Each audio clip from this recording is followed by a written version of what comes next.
Sino nagpadala sa kanya sa aeroplano? Nagpasakay sa aeroplano? The order from me, sir, is to deliver him to the team that will deliver him to The Hague. And Sinong team na yun? Na-establish naman natin, sir, that it is done by the Interpol. Interpol. Sinong Interpol doon? Si Ambassador Lacanilaw? Kanila o nag-order sa'yo na isakay sa aeroplano? Sir, I think we have already established. Yung order ko is for me to deliver him to the 250th wing and deliver him to the team. Okay, at assist nandun na the siya sa 250th wing. Ngayon, pinilit mo siyang ilabas. Nakita ko pa yung matanda, humawak sa lamisa. Ayaw siya magpadala sa'yo. Ayaw niyang sumakay sa aeroplano. Sino nag-order sa'yo na isakay siya sa aeroplano?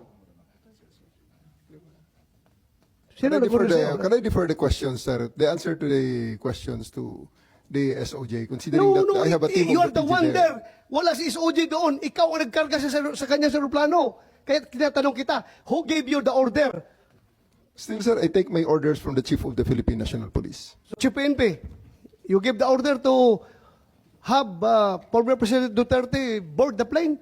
Ma'am, I think that from the very beginning, the DOJ's advice was sought on every step of the way. Yes, And sir. we gave the clearance to serve the warrant Yes, sir. of arrest. I am asking them because they are on the ground. Sila ang nag-implement doon. Kaya, Chief PNP, you give the order to sa ADG? The order of to the CID is really to assist the PCTC when it comes to arrest po. So, sino nagbigay ng order kay General Torre na ipasakay sa aeroplano? It's always the guidance that ang ano po namin is really to assist ang PCTC po. Kaya nga, PCTC, were you the one who ordered the boarding of President Duterte sa aeroplano? Yes. General Alcantara, please. Mr. Senator, Madam Chair, I've said from time to time that my mandate is to coordinate our law enforcement agencies to comply with the requirement of the Interpol. Correct. I believe you, sir. Coordination ka lang.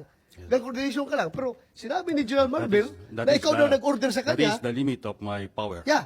But according to General Marvel, ikaw daw nag-order sa and kanila that is- na isakay sa aeroplano si And that Pangulong is the Duterte. limit also of my authority. That's my mandate. To My have mandate him. is to coordinate, Coordinate. disseminate. So, for the record, hindi ka nagbigay ng order kay General Marvel na isakay siya sa aeroplano? Hindi. For the record. For the record, I am not the authority to order the arrest, to order the So just boarding of the plane. categorically, did you or did you not give the order to General Marvel? No. No. So, General Marvel, are you lying? Sir, I'm not lying, but I just want to have the executive privilege po regarding this matter, this Ay, operational matter. nandito na tayo eh. Executive privilege ka dyan. Bakit naging executive privilege? Kanina bigla? sinabi mo, PCTC ang nagbigay ng order. Ngayon, mag-executive privilege ka. Kung sino-sino na tinuro mo. That's why bigla- we answer any Secretary President Remulla. Duterte is already at The Hague. Tapos na We are ang asking boxing. kung sino nagpadala doon sa kanya. Sino Yun ang nag-order? tanong We're natin. trying to understand every step of As the I said way. earlier,